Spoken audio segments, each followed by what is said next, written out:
Alright, in case you haven't heard, Oasis is getting back together and they have a massive 2025 tour planned already. A lottery to see who would be eligible to buy the tickets for this highly anticipated reunion tour. And there are a lot of signs that this could be one of the biggest and most successful tours in history. But there are also a few reasons why I think this tour might not succeed after all, and I'm going to tell you what they are. But before I do, let me give you a couple of details about the tour itself. Point of interest is the ticket price. Right now, the cheapest tickets are £73, and I think £1 and $1 trade for like a $1.3 per pound, something around there. And some of the tickets are divided into standing and sitting.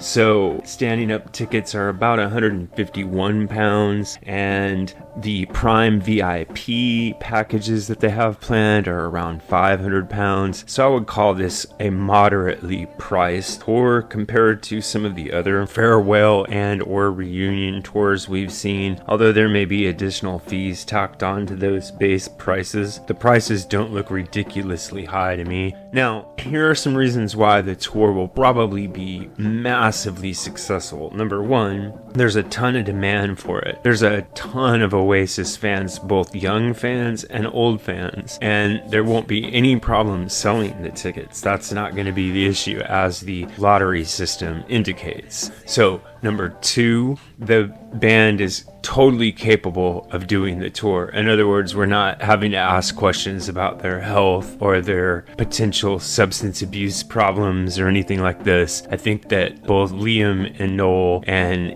any other members that they choose to put in the band will be perfectly capable of undertaking a rigorous tour. Three, I think that the plan that they have of extending the tour through 1 year with so many shows in it is actually a really good idea, because this is how you keep momentum going nowadays when there are so many different things that pass through people's attention. You have to strike fast and you have to strike hard, and I think that they've done that by billing and promoting it as a huge tour. Everybody's going to want to be part of it. So I think that so far the marketing and the planning for the tour have been extremely strong.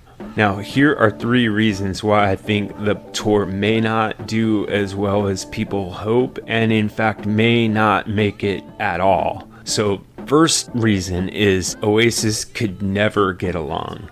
Even at their best, they could barely make it work. And there's no reason to believe that that has changed. There's no reason to believe that personalities have changed. There's no reason to believe that the chemistry and friction between the brothers and the other members of the band, whether we're talking about the original members or later substitute members, is going to be solved. There's no reason to believe that it will be solved, and there's every reason to believe that it will start to rear its ugly head fairly early on, whether the public sees it or not. You can be sure that the same patterns of behavior that took place in the past will probably come up at one point or another. Number 2, they aren't going to have any decent new material, so the best that they can hope for is a nostalgia run. Now, I do think that will sustain the tour that they have planned, but if they want to do any more than that, they're going to have to put out new material. And I'll be honest with you, I don't think they're capable of putting out new material that would capture anyone's attention or that would sustain a longer tour. I don't think they have it in them. I hope I'm wrong, but I really don't think that they do have it in them. Number 3, while I said I feel that the band is physically and mentally capable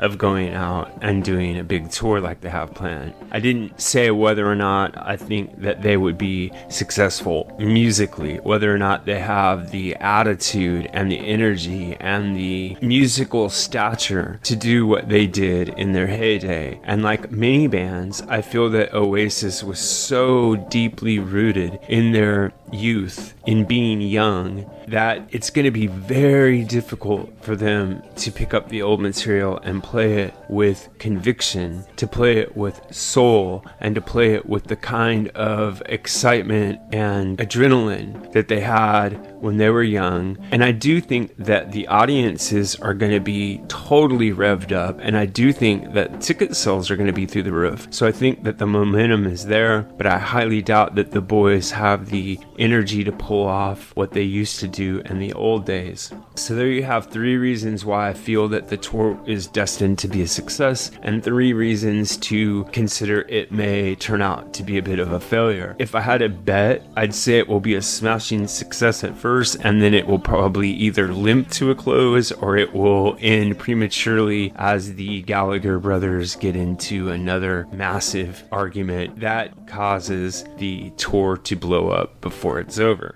This is what I think, but what really matters is what you think. So if you have an idea about this or any other topic connected to classic or contemporary music, please drop it in the section below, and remember to like and subscribe.